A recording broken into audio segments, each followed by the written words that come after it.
Napakahalaga nito, Gabriel, sabi ni Lucas Nicolas.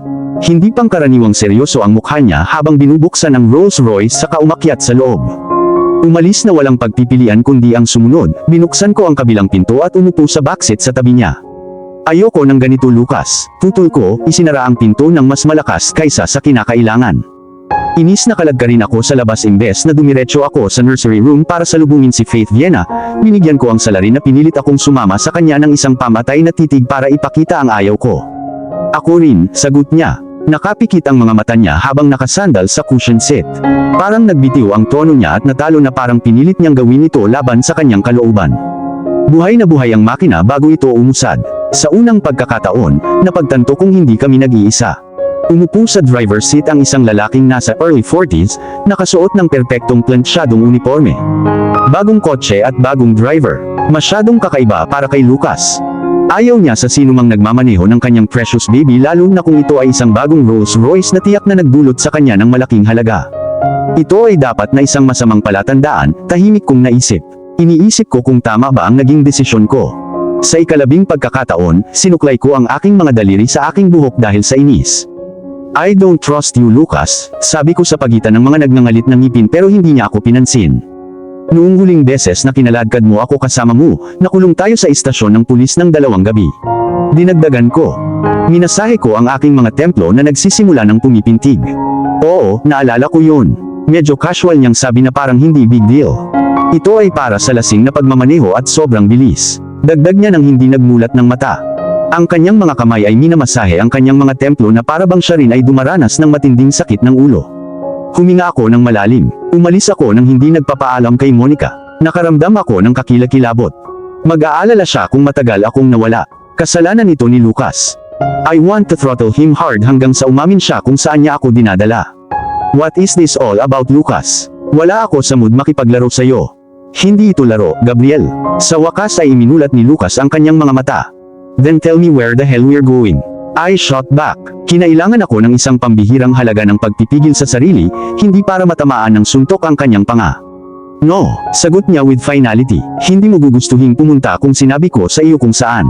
Trust me, Gabriel, kilala kita higit sa iba. Mas marami akong alam tungkol sa iyo kaysa kina Vince Anderson at Ibrahim Anderson. Goddammit, Lucas Nicolas. I cursed the day we became best friends. Nakuyam ko ng mariin ang kamao ko hanggang sa bumao ng malalim ang mga kuko ko sa mga palad ko. Hindi ako pinansin ni Lucas. Tumingin siya sa bintana na para bang mas kawili-wili ito kumpara sa akin. Marahil hindi lang ako ang kamumuhian mo kundi ang buong angkan ko rin kapag nalaman mo ang totoo. Dagdag niya nang hindi inaalis ang tingin sa bintana. What are you talking about? This is not funny, Lucas. If you're trying to make fun of me, cut the crap for God's sake. This isn't entertaining. Wala nang sinabi pa si Lucas. Napagtantong hindi ko mapiga ang katotohanan mula sa kanya kahit itutok ko ang isang shotgun sa kanyang ulo, tinikom ko ang aking bibig. Kilala ko na siya ng lubusan. Kung tutusin, ilang taon na kaming mag-best friend. Hindi niya sasabihin sa akin ang totoo ngayon. Wala akong option para hintayin kung ano ang gagawin niya. Dalangin ko lang kung saan man kami pupunta na makauwi ako ng ligtas sa bahay pagkatapos ng pagsubok na ito. Nabalot ng nakakabinging katahimikan ang sasakyan. Inilipat ko ang tingin ko sa dumaang tanawin sa bintana ng sasakyan. I swear kung iisipin ko pa ang sitwasyon ko ng isa pang minuto mababaliw ako. Nang naisip ko na patuloy kaming maglalakbay sa kalsada magpakailanman, ang Rolls Royce ay kumaliwa sa isang napakalaking pintuang bakal. Isang dosenang gwardya ang pumwesto sa labas at nang bumukas ang mga gate at bumulong ang sasakyan sa loob ng isa pang hanay ng mga armadong gwardya ay nagkalat malapit sa mga gate. Pagawaan ba ng droga o drug lord hideout? Hindi ko ma-distinguish yung dalawa. Naghihinala akong nag-isip. Bago ako makapagdesisyon sa pagitan ng dalawa ay bumukas ang bintana ng sasakyan. Sumaludo ang mga gwardya sa lalaking nagmamaneho ng Rolls Royce habang mabilis itong dumaan sa kanila.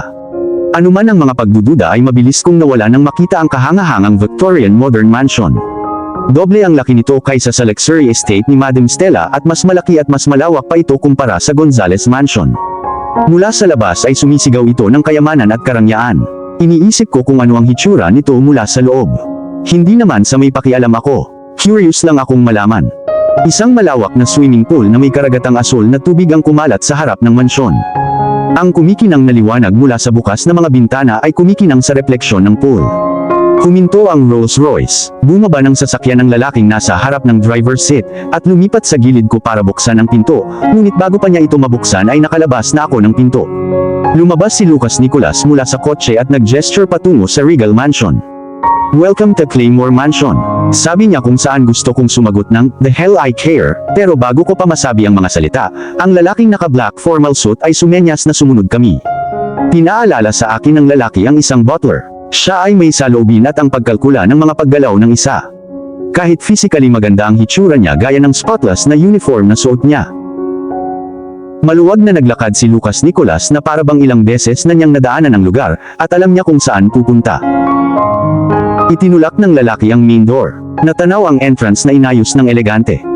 May nakasabit na malaking chandelier ang kisame. Naaninag nito ang walang kapintasang puting sahig. "Welcome to Claymore, Sir Anderson. This is beginning to irritate me." Huminto ako, huminga ng malalim na nakakakalma at nakipaglaban para sa pagpipigil sa sarili.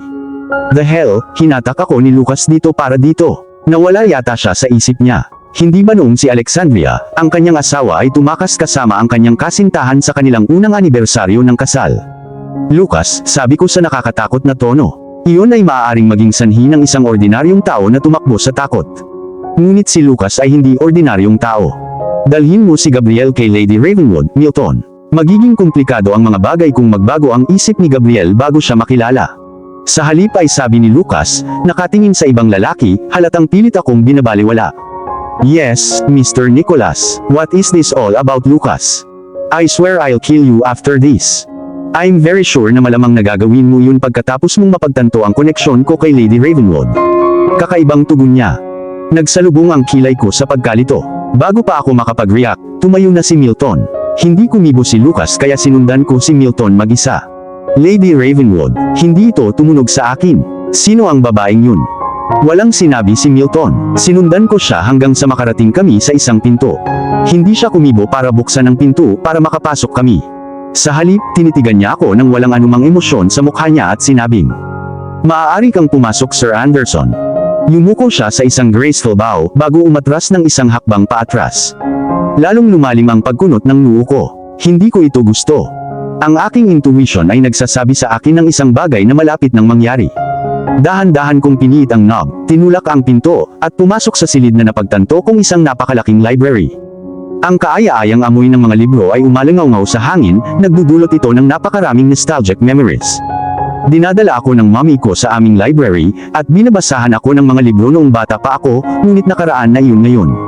Pinilit kong mag-focus sa present. Ang mga shelves gawa sa kahoy ay puno ng makakapal na mga libro na maayos na inayos ayon sa fiction at non-fiction.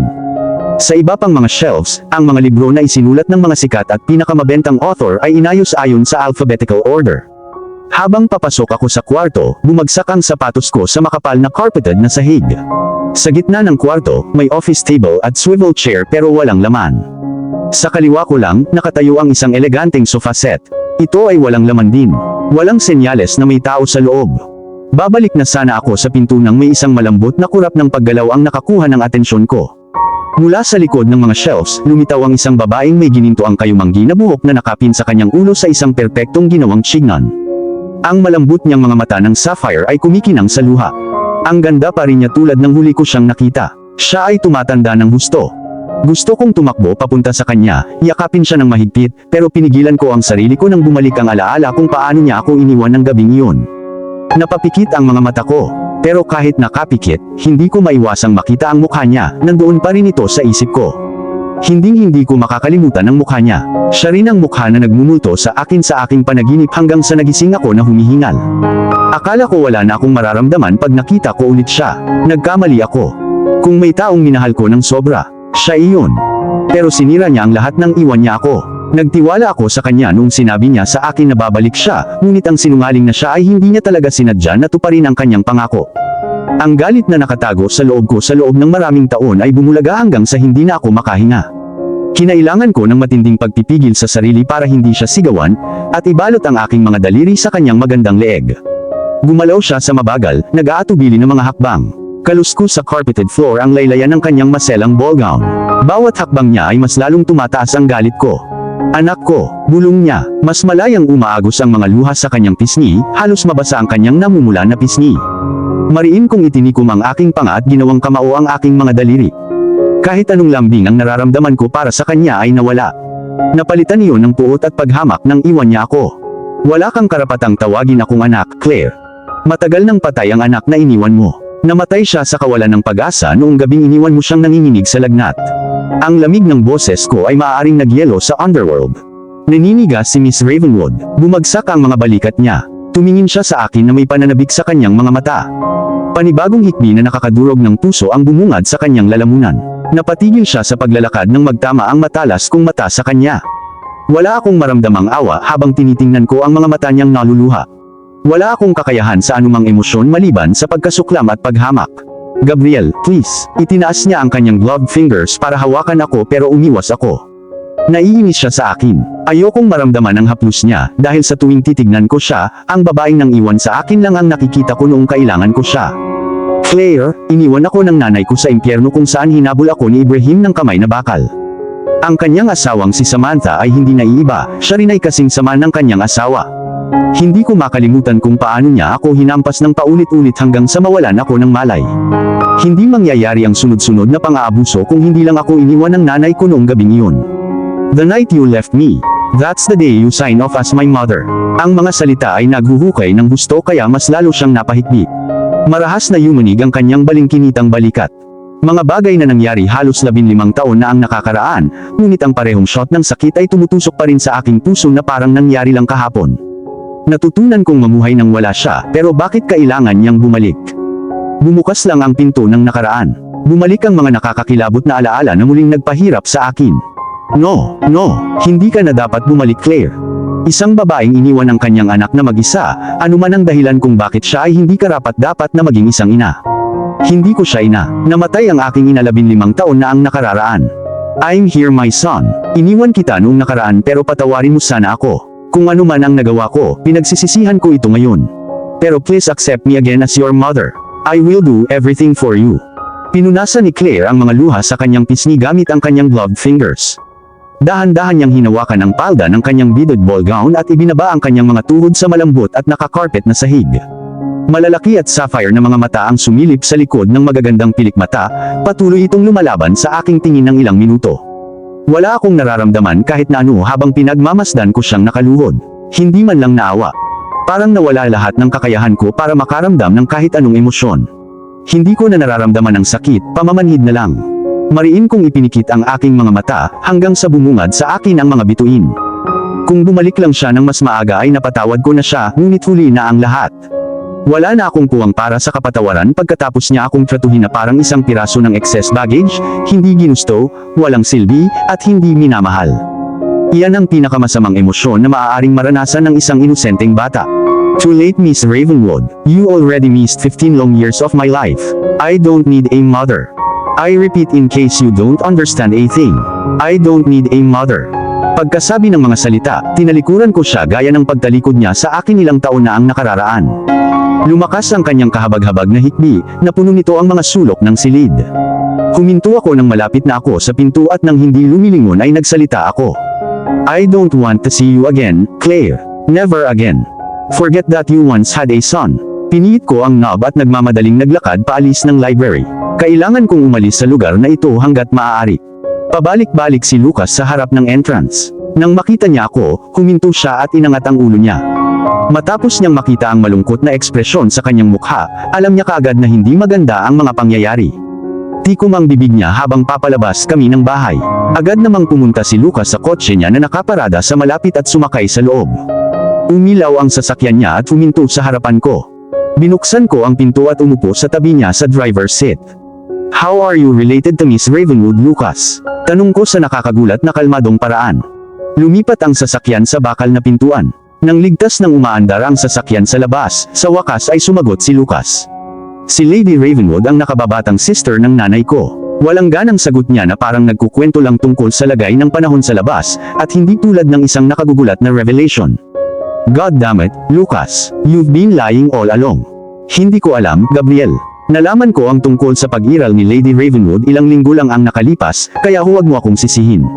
Hindi ko man lang namalayan na may tita ako bago siya nagpakilala. Hindi ako naniniwala sa iyo, Lucas. Alam kong hindi mo gagawin. Pero maniniwala ka ba? Magpinsan tayo. Nahihirapan akong paniwalaan, sinabi niya. Ako rin, bulong ko, nakasandal sa malambot na unan sa likod ko. Ngayong malayo na kami sa Claymore Mansion, pakiramdam ko ay mas better ako kumpara kanina. Kahit ang galit na nagtatangkang sumabog sa loob ko ay hindi pumutok ng buong lakas. Maging ang paghinga ko ay nagsisimula ng kumalma ngayon. I'm sorry to have you dragged to this, Gabriel, sincere na sabi ni Lucas. Nanatiling nakadikit ang kanyang mga mata sa highway habang nag-drive siya. Just be thankful you are my cousin, Lucas. Kung hindi, sinuntok ko na ikaw ng malakas sa mukha. Ibinaling ko ang tingin ko sa bintana. Titig na titig sa tanawing dumadaan. Ngunit ang aking umuusbong na pag-iisip ay wala dito. Naglalakbay ito ng milya-milya ang layo. Hindi ko alam kung anong nangyari sa inyo ni Miss Ravenwood, pero hindi mo ba siya mapapatawad, Gabriel? No, malamig na sagot ko. Nakakuyom ang mga kamao ko sa tagiliran ko. Paano ako magpatawad kung sa tuwing naiisip ko siya ang tanging nararamdaman ko ay sakit? Nang iwan ako ni Claire, muntik na akong patayin ng stepmother kong si Samantha. 15 taon akong lumaban para mabuhay ang sarili ko, Lucas. Kahit ilang beses akong sinubukang patayin ni Vince noon, na hindi ko na mabilang kung ilang beses na siyang naging banta sa akin. Hanggang ngayon, hindi pa rin ako makapaniwala na nakatakas ako sa yakap ng pamilya ko na buo pa rin ang mga parte ng katawan ko. You could have crushed your entire family before. Halos nasa iyo na ang lahat. May kapangyarihan at pera ka para gawin yun. I know, and that's my biggest mistake which I regret not doing when I still have the chance. Kung noon lang ako naging walang awa, dinurog ko na sila na parang upos ng sigarilyo. Wala nang sinabi pa si Lucas, alam niyang wala na siyang masasabing magpapabago sa isip ko na patawarin ang taong nagtrato sa akin na parang wala na ako, pagkatapos ng mga taon na ito. Masyadong malalim ang sugat ko noong bata pa ako. Mahirap kalimutan ang mga alaala ng ang sugat ay nakaukit ng malalim sa aking buong pagkatao. Hindi ko alam kung kaya ko na bang patawarin ang aking ina. Marahil ako ay magpapasalamat magpakailanman kung hindi na siya muling nagpakita. Hindi dumiretso si Lucas sa estate ni Madam Stella. Sa halip, pinaandar niya ang sasakyan sa direksyon ng townhouse kung saan siya ay nananatili. Nang makarating ang sasakyan sa kanyang place, inanyayahan ako ni Lucas sa loob para kumuha ng isang baso ng champagne. Ako ay lubhang nangangailangan ng isang bagay na mainit para pakalmahin ang aking nerbiyos. Pumayag ako sa offer. Isipin mo, Gabriel, kapag tinanggap mo na si Lady Ravenwood bilang nanay mo, isang hakbang ka na lang para maging Earl of Claymore. Sabi niya nang maupo na siya sa barstool ng minibar niya, at ibinuhos ang laman ng Dom Perignon sa wine glass ko. Wala akong pakialam sa mga titulo, Lucas, putol ko, mabilis na nilagok ang champagne. Ito ay isang bagay na hindi kailanman magbibigay sa akin ng kaligayahan na gusto ko. Kontento na ako sa buhay ko ngayon. Wala sa akin ang lahat, ngunit mayroon akong isang taong kakailanganin ko. Sapat na sa akin. Dagdag ko, ang tinutukoy ay sina Monica at Faith Viena. Pag-isipan mo ulit, Gabriel. Kapag nakuha mo na ang yaman at kapangyarihan mo, makakaganti ka na sa mga taong sumira sa iyo. Hindi ako mag-aaksaya ng oras ko para sirain sila. Panuunin ko ang karma na ginagawa ang maruming gawain. Napabuntong hininga si Lucas. Natalo. I respect your decision, pero sana magbago isip mo. Ayoko, and that's final.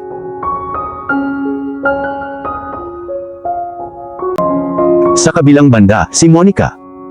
Pasado alas 7 na. Ang mapayapang kalangitan sa gabi ay pinalamutian ng milyon-milyong maliwanag na bituin.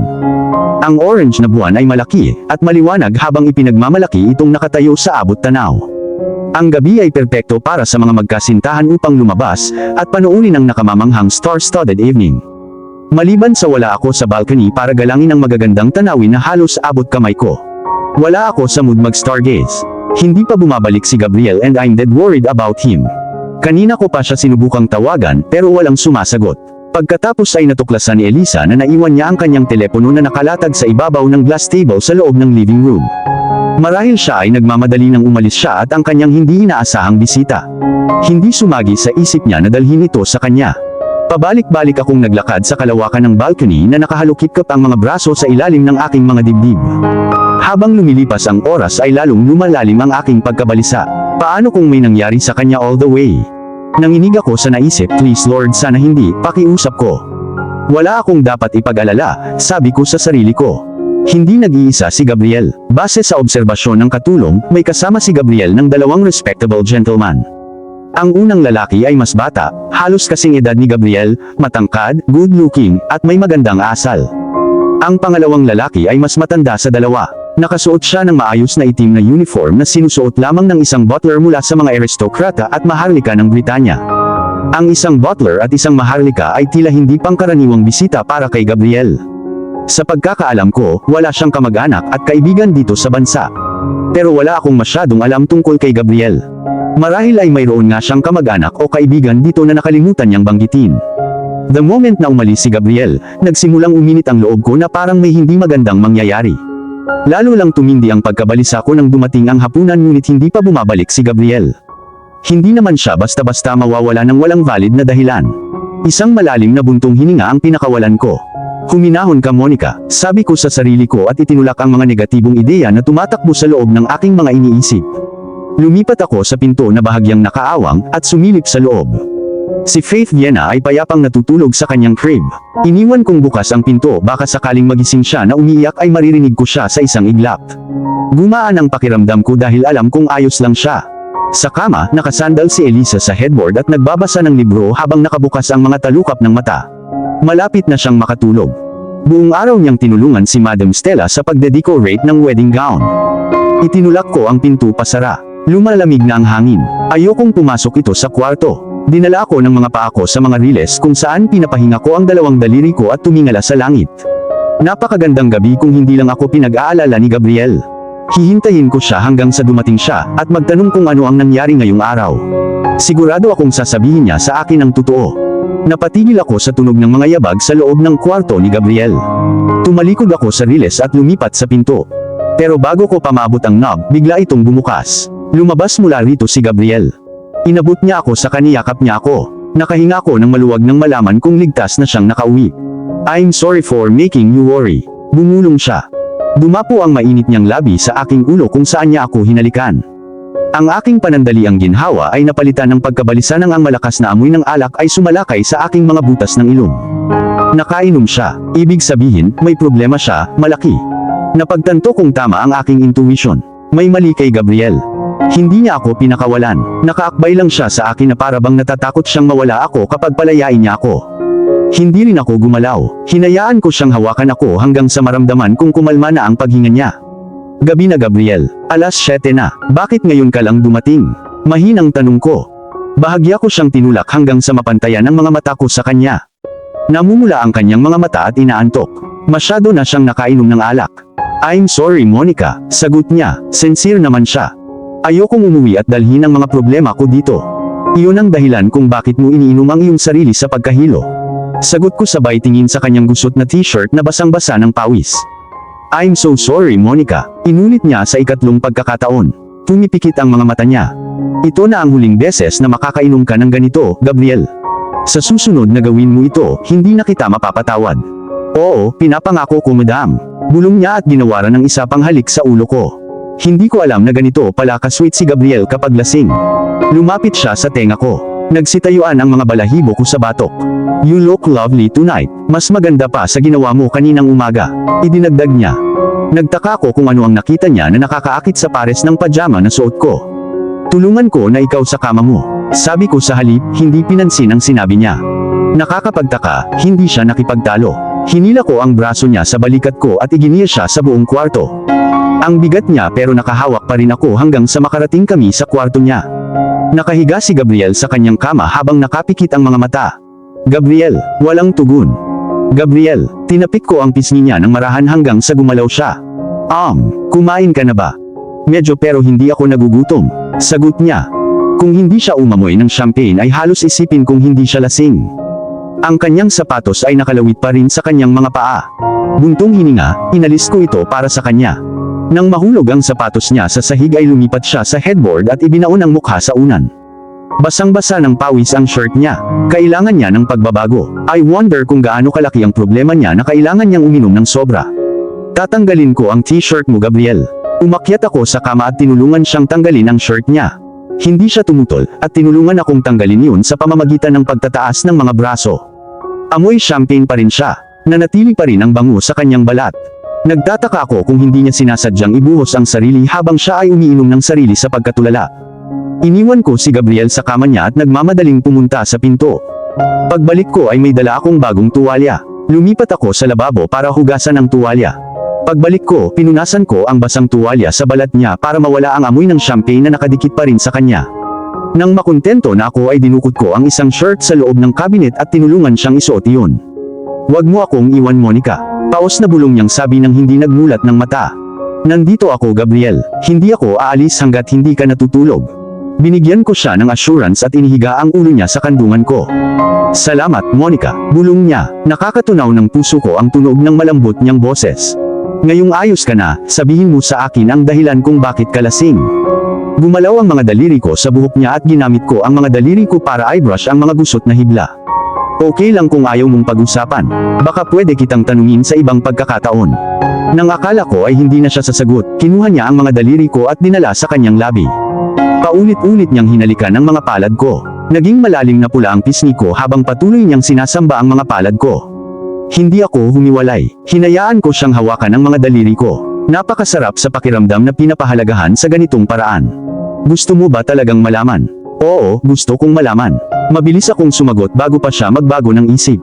Nahanap ako ng aking biological mother, at ngayon ay gusto niya akong bumalik.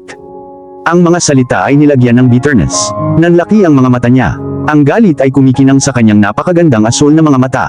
Ang awa ay sumakop sa aking puso. Nasasaktan si Gabriel. Nasasaktan siya ng higit pa sa inaakala ko. My mother, 15 taon na niya akong iniwan. Nangako siya sa akin na babalik siya para sa akin pero nagsinungaling siya. Noong gabing umalis siya, hindi na siya bumalik. Matagal siyang huminto habang iniisip ang susunod na sasabihin. Wala akong sinabi. Hindi niya kailangan ng aking opinyon.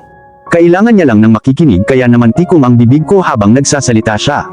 Walang ideya ang mami ko kung ano ang naging takbo ng buhay ko noong umalis siya. Kalahati sa akin ang namatay nang umalis siya. I couldn't have her back now, it's way too late. Sabi niya sa tonong puno ng emosyon. Namumuo ang mga luha sa gilid ng kanyang mga mata. Gusto kong sabihin sa kanya na magiging okay din ang lahat pero alam kong magsisinungaling ako. Sa halip, itinikom ko ang aking bibig at pinagmamasdan ang patuloy na pagpatak ng mga luha sa kanyang pisngi. Ang makita siyang walang pag-asa ay nadurog ang aking marupok na puso sa 1,000,000 piraso. Niyakap ko siya ng mahigpit habang patuloy siya sa pag-iyak. Pinunasan ko ang mga luha sa pisngi niya gamit ang likod ng mga palad ko. Please stop crying, Gabriel. Bulong ko at nilabanan ng matinding pag-iyak. Walang mananakit sa'yo, Gabriel. Nandito ako. Unti-unting humina ang matigas niyang balikat. Nakapikit ang kanyang mga mata, ang mahahabang magagandang pilik mata ay nakatakip sa ilalim ng kanyang mga mata. Huminto ang kanyang hirap sa paghinga nang magsimula siyang magpahinga. That's good. Ipikit mo lang ang mga mata mo, at matulog ka na. Mas gaganda ang pakiramdam mo paggising mo. Isang malambot na halik ang ginawa ko sa kanyang tenga at narinig ko siyang bumuntong hininga. Hinaplos ko ang buhok niya at pinagmasdan ang pagtaas-baba ng dibdib niya. Marami na siyang pinagdaanan. Sigurado ako dyan. Palagi niyang ipinapakita ang kanyang malakas na panig. Ni minsan ay hindi niya pinahintulutan na makita ng sinuman ang kanyang kahinaan, kahit na sa akin.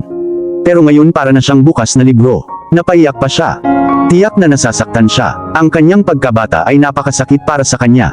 Maaaring hindi niya sabihin sa akin kung ano ang nangyari noong bata pa siya, ngunit base sa kung paano niya kinasusuklaman ang kanyang stepmother, nahulaan ko na hindi patas ang pakikitungo nito sa kanya. Baka sinaktan siya ng kanyang stepmother physically. Nagkalat sa likod niya ang mga galos sa likod niya bukod sa malaki niyang nakuha matapos akong iligtas. Napakarami nila. Ito ay resulta ng matinding paghagupit na dulot ng isang pamalo o latigo. Pero ngayon ay tinakpan niya sila ng phoenix tattoo. Hindi na nakikita pero nandoon pa rin, ramdam na ramdam ng mga daliri ko ang peklat noong nagpapalit ako ng shirt niya kanina. Ang pag-iisip kay Gabriel bilang isang batang inabuso, at gusto kong sumigaw sa kawalang katarungang dinanas niya. Hindi niya deserve yun. Walang sino man ang nararapat na dumanas ng matinding sakit lalo na kung siya ay isang bata lamang. Ang kanyang traumatic childhood ay dapat na dahilan ng kanyang malamig at walang emosyon na pagkatao. Kung nakaramdam siya ng pag-asa noon, marahil ay nawalan na siya ng mga ito nang basagin ng kanyang stepmother ang kanyang panaginip sa pamamagitan ng kanyang malalanding dila at kamay na bakal. Ilang saglit pa ay pinagpatuloy ko ang panunood sa kanya. Kung kaya ko lang kunin ang ilan sa kanyang sakit ay ibabahagi ko ito para hindi na niya kailangang dalhin ang lahat ng bigat sa kanyang sarili. Nakita siya ng mundo bilang malakas, matapang, at matalino. Ngunit walang nakakita sa tunay na siya sa kabila. Ang nakita ng mga tao ay ang imaheng gusto niyang ipakita sa lahat ngunit hindi ito ang totoong siya. Ang totoong Gabriel ay isang lalaking sugatan, whose illusion of true love was ruined by a greedy woman. Noong 15 years old ako, I badly wanted to play the violin, panimula ni Gabriel nang akala ko ay mahimbing na ang tulog niya. Hinawakan niya ang mga palad ko at dinala sa labi niya. Nanatiling nakapikit ang kanyang mga mata habang nagpatuloy. Araw-araw ay nag-iipon ako ng isang bahagi ng aking allowance para kumuha ako ng isang pribadong tutor. Nagbunga ang aking dedikasyon sa pag-iipon ng pera at nakaipon ako ng sapat na pera upang kumuha ng isang tao na makakatulong sa akin na mapabuti ang aking mga kasanayan. Sa loob ng maraming buwan, lihim akong nagsanay nang wala ang aking sarili.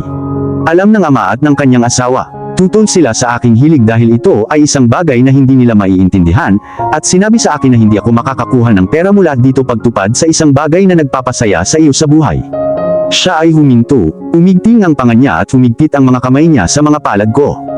Binubuhay ng mga alaala ang traumatic at kakilakilabot na karanasan niya. Alam kong dapat ko na siyang pigilan dahil sobra na ang sakit na nakahawak sa kanya, pero hindi pa rin ako nakahanap ng sapat na lakas ng loob para pigilan siya.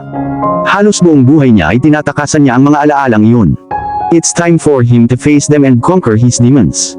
Anong nangyari, Gabriel? Tanong ko sa halos hindi marinig na bulong.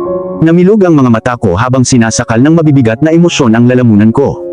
Please tell me, sa unang pagkakataon na hinawakan ko ang violin sa paligid ng aking maliliit na mga kamay, iyon ang pinakamasayang sandali ng aking buhay. Para akong lumutang sa hangin at dinala sa langit. Sinabi sa akin ng tutor na ako ay isang mabilis na nag-aaral at napakahusay sa tumutugtog ng instrumentong pangmusika. Lumawak ang kanyang mga labi sa isang masayang ngiti habang inaalala ang mga pangyayari. Masaya siya, napakasaya, na dinurog nito ang puso ko sa 1,000,000 piraso dahil alam kong panandalian lang ito at malapit nang sumunod ang isang traumatikong pangyayari. But then, dumating ang araw na nalaman ni Samantha ang sekreto ko. Napawi ang ngiti sa labi niya. Nakagat ko ang labi ko nang lumukot ang mukha niya sa sakit.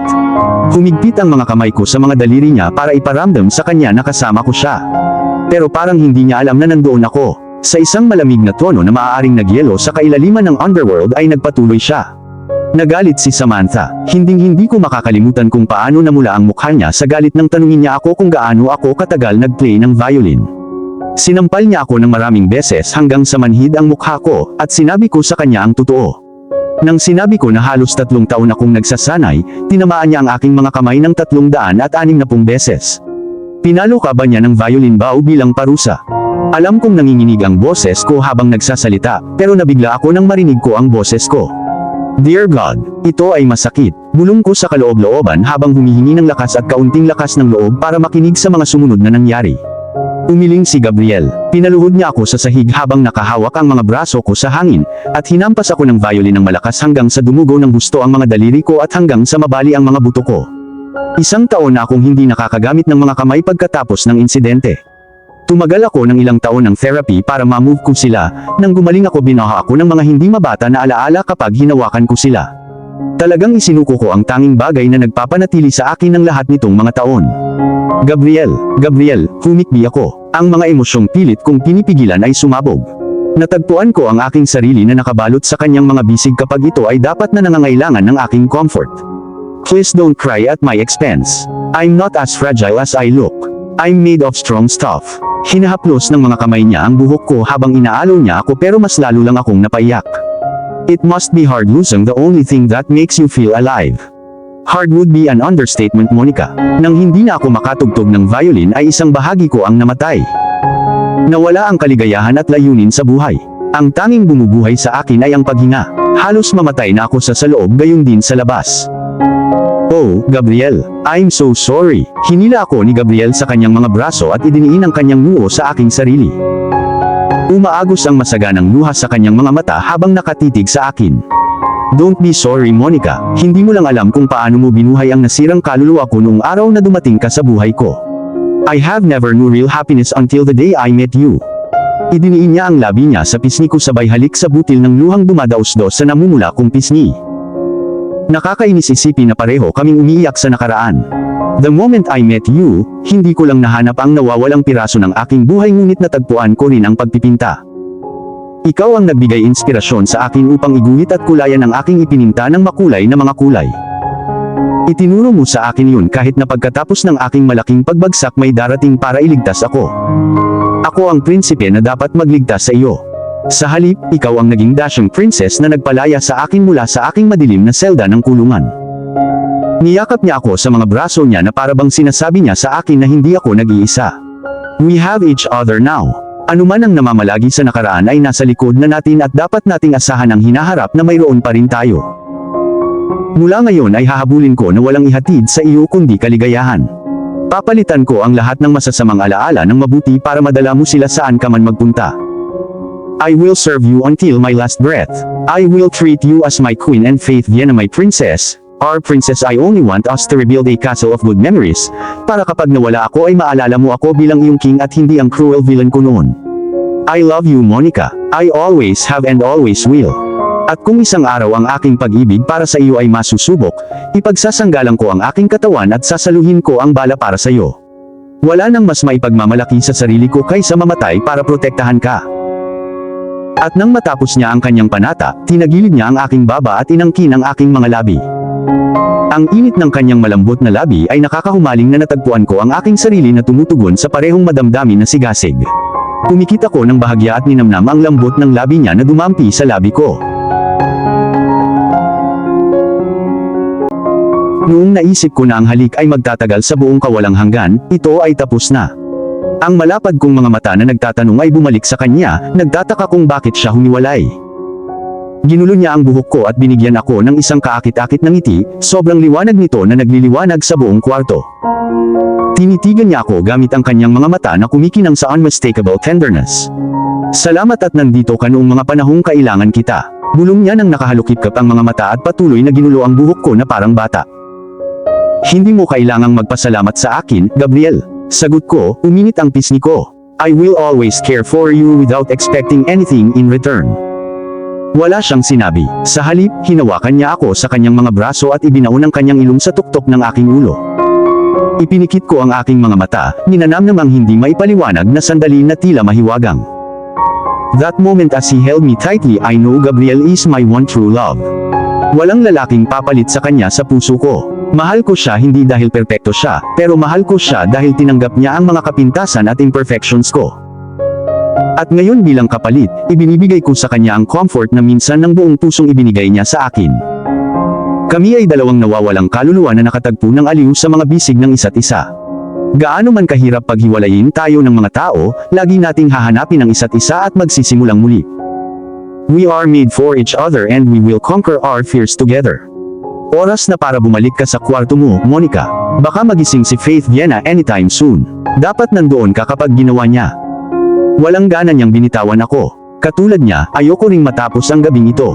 Pero alam naming dalawa kung saan kami haantong kung mananatili ako. Magiging maayos ka ba? Tanong ko, nag-aalangan na nakatingin sa kanya. Hindi ako sigurado kung ang pag-iwan sa kanya ay ang tamang desisyon. Baka madapa siya sa sahig kapag sinubukan niyang bumangon. Ayokong saktan niya ang sarili ko. He's too precious for me to allow him to hurt himself doing stupid things. Magiging okay din ako, Monica. Siniguro niya sa akin pagkatapos ay binigyan ako ng isa pang nakakasilaw na ngiti na nagpawala ng lahat ng alalahanin ko. I guess you will be fine then. Good night, Gabriel. Sleep tight. Bumangon ako sa kama ngunit bago pa man mapunta ang mga paa ko sa sahig ay hinawakan niya ang mga daliri ko at hinila ako sa ibabaw niya. Nakalimutan mo na ang good night kiss ko. Bulong niya sa tenga ko. Bago pa ako makareact ay pumulupot ang mga kamay niya sa bewang ko sa kasinalubong ng bibig niya ang nakabukang labi ko. Ang kanyang bibig ay malambot at mainit na parang honey. Natagpuan ko ang aking sarili na tumutugon sa ritmo ng kanyang mga labi nang hindi tinuturuan na pagsinta. Tinukso niya ako gamit ang dila niya na hinihimok akong ihiwalay ang bibig ko para payagan siyang makapasok. Ang kanyang mga daliri ay gumagala sa likod ko hanggang sa matagpuan nila ang loob ng shirt ko. Napabuntong hininga ako. Sinamantala niya ang gininto ang pagkakataon para ipasok ang kanyang dila sa loob ng nakabuka kong bibig. Lumalim ang halik hanggang sa nasunog ang buong katawan ko. Basta I'm enjoying the kiss, tumigil siya.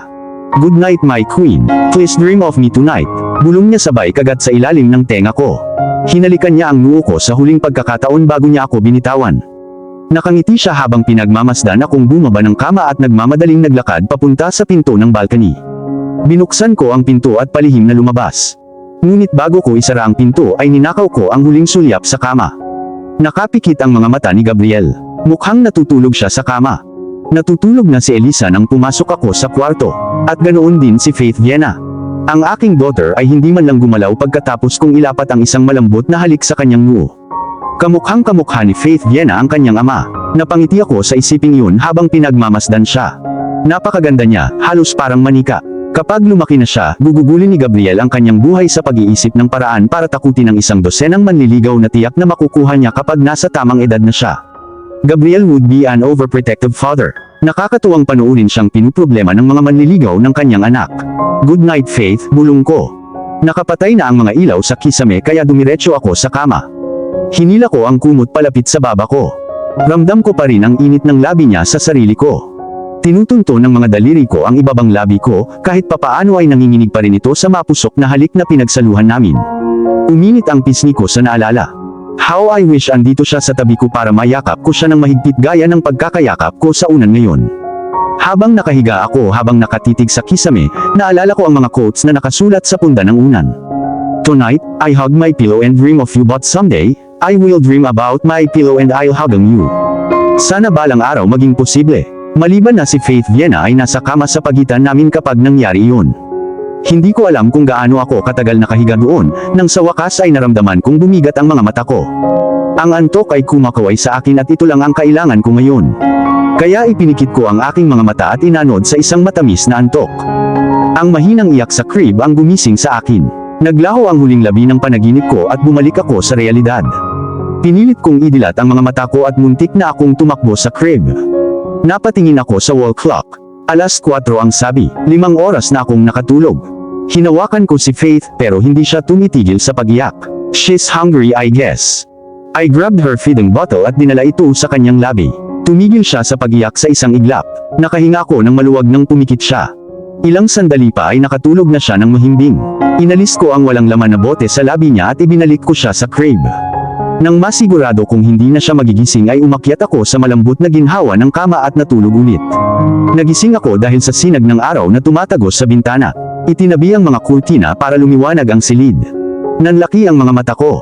Ang una kong nakitang nakatayo sa harap ng bintana ay si Elisa na nakaakbay kay Faith. Good morning, Bea. Bati niya sa akin nang mapansin niyang gising na ako. Halos lampasan ng ngiti sa labi niya ang liwanag ng araw na dumadaloy mula sa salamin na bintana. Good morning, Liz, bulong ko, sinasalamin ang masiglang ngiti sa labi ng kaibigan ko. Gising na ang anak ko. Masaya siyang kamakawag sa mga braso ni Elisa. Muli kong ipinikit ang aking mga mata, ninamnam ang init ng kama. Hindi ako nakatulog ng maayos kagabi dahil nagising ang anak ko bandang alas 4 ng umaga. Maaga pa yata, at pwede ko pang pahabain ng 30 minutes ang tulog ko. Bea, tumawag si Elisa. Sagot ko nang hindi nagmulat ng mata. Hindi ba ang first student assembly ng Harvey University ngayon? Oo, matamlay kong sagot na ayaw, imulat ang mata ko. What time is it? Around 10 a.m., bulong ko. It's already 9 in the morning, Bea. Malilate ka kapag hindi ka kikilos ngayon. It would take you approximately 1 hour to reach the university. Ang lahat ng iniisip ng pagtulog ay tuluyang tumakas sa aking katawan na parabang binuhusan ako ng isang balde ng malamig na tubig. Overslept ako. Nagulat ako sa pag-iisip. Tumalon ako mula sa kama, gising na gising. Oh, hindi mo ako ginising. Ginising na nga kita pero hindi ka man lang natinag, reklamo ni Elisa, natatawa. Maaari akong maghulog ng bomba sa harap mo, at hindi ka man lang kumibo. Oh, I'm sorry. Dali-dali akong kumuha ng bath towel sa loob ng cabinet. Please hold Faith Viena for me. Maliligaw lang ako. Sure, take your time, Bea. Narinig kong sagot ni Elisa sa likod ko habang nagmamadaling lumipat ng banyo. Hinubad ko ang damit ko at tumalon sa ilalim ng shower. Halos mapasigaw ako ng malamig na tubig nang mabasa ang katawan ko. Nakalimutan ko kung paano ayusin ang temperature sa aking pagmamadali. Jeez, na-overslept ako at ngayon kailangan kong gumalaw ng mabilis para hindi malate. Nakalimutan kong mag-alarm kahapon. Akala ko magigising ako sa oras. Makalipas ang ilang minuto ay lumabas ako sa banyo, tumakbo sa cabinet, at kinuha ang school uniform ko. Ito ang unang pagkakataon na isusuot ko ito, ang pag-iisip ay pumupuno sa akin ng parehong takot at kaguluhan sa parehong oras. Never pa akong nakasuot ng school uniform na ganito kaganda. Halos 5 minuto akong nagbihis, at inabot ako ng ilang minuto para maitali ng maayos ang necktie ko. Kinuha ko ang 3 pulgadang sapatos ko sa rack at isinuot. Nang matapos ako ay tumayo ako sa harap ng salamin at tinignan ang itsura ko. Kinuha ko ang brush sa dresser at nagsuklay ng buhok. Dapat ay tinali ko ito ng maayos sa isang naka-ponytail, ngunit naubusan na ako ng oras. You look great, Bea. Bagay na bagay sa iyo ang school uniform, mulalas ni Elisa mula sa likuran ko. Isang pamumula ang gumapang sa aking pisngi dahil sa hindi inaasahang papuri. Salamat, Liz, sagot ko, tumalikod ako sa salamin, at naglakad papunta sa kanya. Hinampas ni Faith Viena ang kanyang mga kamay nang dumapo ang kanyang matingkad na asul na mga mata sa akin. What a cute little thing, kung pwede ko lang siyang dalhin sa school. Malungkot kong naisip na pabuntong hininga. Ang kanyang cute little lips curled into a dazzling smile that reminds me so much of Gabriel. Sapat na yun para iangat ang nalulunod kong kalooban. Namuo ang lambing sa loob ko nang itinaas ng anak ko ang kanyang mga kamay na parang sinasabi sa akin na kunin siya. Hindi ko na napigilan ang udyok at hinawakan ko siya sa aking mga bisig. You adorable little thing. Pang-aasar ko, saka dinampyan ng malambot na halik ang nakataas niyang ilong. Bilang pagganti ay hinaplos ni Faith Viena ang aking mga pisngi gamit ang kanyang malinamnam na mga daliri. Kung pwede ka lang isama ni na mommy at daddy sa school gagawin namin. Unfortunately, bawal ang baby sa university kaya kailangan mong maghintay hanggang sa bumalik kami. Aalagaan ka ni Tita Stella at Tita Lisa habang wala kami. Mamimiss kita saglit, aking prinsesa. Pero don't worry baby, babalik kami sa lalong madaling panahon. Si Faith parang naiintindihan niya ang ibig kong sabihin sabay hagikik at hinaplos ang pisngi ko na para bang sinasabi sa akin na magiging ayos lang. Hindi ka ba a-attend sa Students' Assembly, Liz? Inalis ko ang tingin ko kay Faith Viena para mapatingin ako sa best friend ko. No, we're not returning to the university until next week since we conduct advanced classes this summer. Welcome to Harvey University, Beatrix. You're officially part of the family today. Hindi ako nakapasa sa exam, Liz. Huwag kang masyadong excited, sagot ko na pinipigilan ang aking sarili. Ibinuka ni Elisa ang kanyang bibig upang magsalita ngunit nagpa siya na itago ang kanyang mga iniisip sa kanyang sarili. Sa halip, binigyan niya ako ng isa sa mga mahiwagang ngiti niya na nagpaisip sa akin kung ano ang ibig sabihin ng ngiting iyon. You must be going. Mahuhuli ka kung hindi ka magmadali. Naghihintay na ang king mo sa labas ng pinto. Nakangiting sabi niya mula tenga hanggang tenga. Maging ang mga mata niya ay kumikinang habang inaasar ako. Hinalikan ko si Faith Viena sa pisngi niya sa huling pagkakataon. I feel bad leaving my daughter behind but I must be off or else Gabriel and I would be late for the meeting. Maraming salamat dito, Liz. Napakahalaga nito sa akin, sabi ko, maingat na paglalagay ng aking daughter sa kanyang mga braso. Magluluto ako ng paborito mong ulam ngayong gabi bilang tanda ng aking pagpapahalaga. Gusto ko yan, nakangiting sagot niya, lumiwanag ang maganda niyang mukha. The time, Bea, you go now. Oh, oo nga pala, sagot ko sabay sulyap sa salamin sa huling pagkakataon pagkatapos ay sa malambing na mga mata ni Faith Viena bago tumakbo sa pinto. See you later, Liz. Naghihintay nga si Gabriel sa labas nang lumabas ako sa pinto. Ipinaalam sa akin ni Elisa nang maagang ngunit hindi pa rin ako naghanda sa biglaang pagtaas ng pintig ng puso ko. Hindi lumabas ang masayang pagbati na inihanda ko. Sa halip, natagpuan ko ang aking sarili na paralisado sa aking palasyo ng ang isang pares ng katangi-tanging asul na mga mata. Good morning my queen, bulong niya, giving me a smile na naging noodles ang tuhod ko. Hinawakan niya ang mga palad ko at dinala sa labi niya, dahilan para tumindig ang mga balahibo ko sa katawan.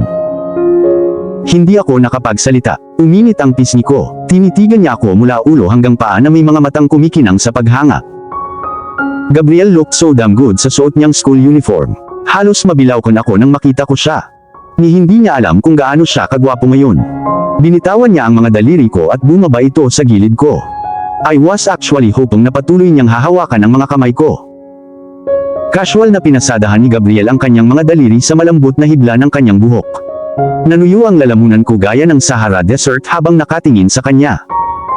You look great in your uniform. Pagpupuri niya, lumipat ang mainit niyang tingin sa katawan ko. Ngunit nang dumapo ang kanyang tingin sa suot kong itim na pencil cut skirt, napangiwi siya. Hindi siya kumibo ng ilang sandali. Nagtataka ako kung ano ang iniisip niya habang nakatingin siya sa akin na halos magsanib ang mga kilay sa isang linya. What's wrong? Gusto ko sanang itanong pero papunta na siya sa pinto. I will follow you to the car, Monica. I'll kiss Faith Viena goodbye first. Tumango ako at pinanood siyang pumasok sa pinto at isinara iyon sa likod niya. Nang wala na siya, nagkibit balikat na lang ako at bumaba ng hagdan. Hindi ba masyadong mababa ang palda mo, Monica? Iyon ang unang tanong na lumabas sa labi niya pagkatapos niyang tulungang isuot ang seatbelt ko. Pagtingin ko sa kanya, napansin kong nakasimangot siya. Hindi niya ako binigyan ng tingin. Patuloy niyang itinuon ang atensyon sa manibela habang binuhay ang makina. Nagsalubong ang kilay ko sa pagkataranta habang nakatingin sa kanya habang iniisip ko kung ano ang dahilan ng biglaang pagbabago ng mood niya. Umusad ang sasakyan. Bumukas ang napakalaking pintuan. Ilang sandali pa ay ligtas nang umaandar ang sasakyan sa 4-lane highway. Monica, bumabalik sa realidad ang aking mga iniisip. Oh, about that. Paano ko ipapaliwanag sa kanya iyon na standard na haba ng palda nang hindi siya naiinis sa akin? You didn't fit the uniform nung natanggap mo, diba? Kinagat ko ang labi ko bago sumagot. I didn't, pag-amin ko. Hindi ko inaasahan na magiging ganito kaikli. Ang haba ay dapat nasa itaas lang ng aking tuhod at hindi sa gitna ng aking mga hita. Hindi ba masyadong maikli, Gabriel? Tanong ko na biglang namula sa sarili. Hindi naman ganoon kaikli kumpara sa ibang babaeng estudyanteng nakita ko noong una akong pumasok sa university. Pero para sa akin, masyadong maikli ang sa iyo. It exposes your long, shapely legs. I don't want any other man looking at you. Sumagot siya ng walang filter. Mukhang nahihiya siya. Namumula ng husto ang kanyang mga pisngi. Kinagat ko ang ibabang labi ko at mariing itinikom ang bibig ko. Nagulat pa rin sa hindi niya inaasahang pananalita na natiling nakatikom ang aking bibig. Ano kaya ang magiging reaksyon ko sa sinabing iyon? Naging overprotective lang si Gabriel dahil ayaw niya akong pinagsasamantalahan. Napangiti ako sa isiping iyon. Kumakaway ang mga butterfly sa loob ng tiyan ko. Gusto ko itong overprotective side niya. Para akong teenager na may crush sa unang pagkakataon. Magsisimula na ang unang araw ng klase sa susunod na linggo. May oras pa tayo para magkaroon ng kaunting adjustment sa mga palda mo. May violent reaction ka ba? Seryosong tanong niya nang hindi inaalis ang tingin sa highway. Oh, I agree with you, Gabriel. This skirt is cut rather short. I want this to be a little longer. Sagot ko habang hinihila ang palda pababa dahil halos hindi natatakpan nito ang kalahati ng hita ko pagupo ko. Good, sagot niya. This time, sumulyap siya sa akin bago itinuon ang atensyon sa unahan. Katahimikan ang namagitan sa amin hanggang sa makarating kami sa university. Minani-obra ni Gabriel ang sasakyan papunta sa parking space sa tabi ng display ng iba pang mag-agarang sasakyan. Ang school na ito ay may mga mag-aaral mula sa pinakamayaman at maimpluwensyang pamilya. Ang parking area na puno ng mga branded na sasakyan ay patunay lang yan. Tulad ng pangako ko, hindi ko sasabihin kahit kanino na kilala natin ang isa't isa. Sabi ni Gabriel nang malapit na ako sa pinto. Lumuwag ang ginhawa sa akin. Maraming salamat, Gabriel, sagot ko at narinig kong bumukas ang pinto. Dito tayo magkikita pagkatapos ng assembly. Tumango si Gabriel. Bumaba ako ng kotse at sinundan ang sementadong daanan na maghahatid sa akin sa main door ng school. After presenting my school ID to the guard, pinayagan niya akong pumasok. Sumalubong sa akin ang tunog ng matataas na boses habang naglalakad ako sa hallway. Nagkukumpulan ng mga estudyante sa malaking bulletin board. Nagtataka, lumapit ako sa excited na crowd para mag-imbestiga. Mas matangkad ako kaysa sa karamihan ng mga babae na nagpapasalamat ako dahil hindi ko na kailangang piliting pumasok para basahin ang nakasulat sa bulletin board. Mula sa kinatatayuan ko, nabasa ko ang mga pangalang nakasulat sa listahan ng mga estudyanteng nangunguna sa entrance exam. 50 mag-aaral sa kabuuan ang nakalista. Binasa ko ang mga pangalan simula 10 pataas. Bigla akong napatigil sa pagbabasa. Oh my God, bumulong ako, tinakpan ko ang bibig ko gamit ang mga daliri ko. Nagulat ako nang makita ang pangalan ko sa top 50 list. Ang pangalan ko ay nasa ika-18 numero. Kailangan kong ipikit ang aking mga mata ng ilang beses, para lang makasigurado na hindi ito imahinasyon lang. I passed the exam. I passed the exam. Hindi ako makapaniwala sa balita. Napakataas ng pakiramdam ko na para bang naka-jackpot ako. Gusto kong tumalon pataas at pababa sa excitement. Pag-angat ko ng tingin, nakita ko si Gabriel na nakatayo sa crowd. Matangkad siya kaya hindi siya mahirap makita. Nang maramdaman niyang may nakatingin sa kanya, lumingon siya sa direksyon ko. Gumalaw ang labi niya. Congratulations, Monica, he mouthed. Naglakad ako papunta sa lecture hall na luhaan ang mga mata. Hindi ko pa rin ma-digest ang balita, nakapasa ako sa exam. Hindi lang basta ipinasa pero ginawa ko ito with flying colors. Nakarating ako sa ika-18 pwesto. I'm officially a college student from Harvey University. Ang pag-iisip ay nagdulot ng panibagong luha sa aking mga mata at mabilis ko itong pinunasan gamit ang aking mga daliri bago pa ito makita ng sinuman. Matutuwa si Papa na marinig ang balita. Matutuwa din si Lola at ang 8 kapatid ko kapag nabalitaan nila ang una kong tagumpay sa university.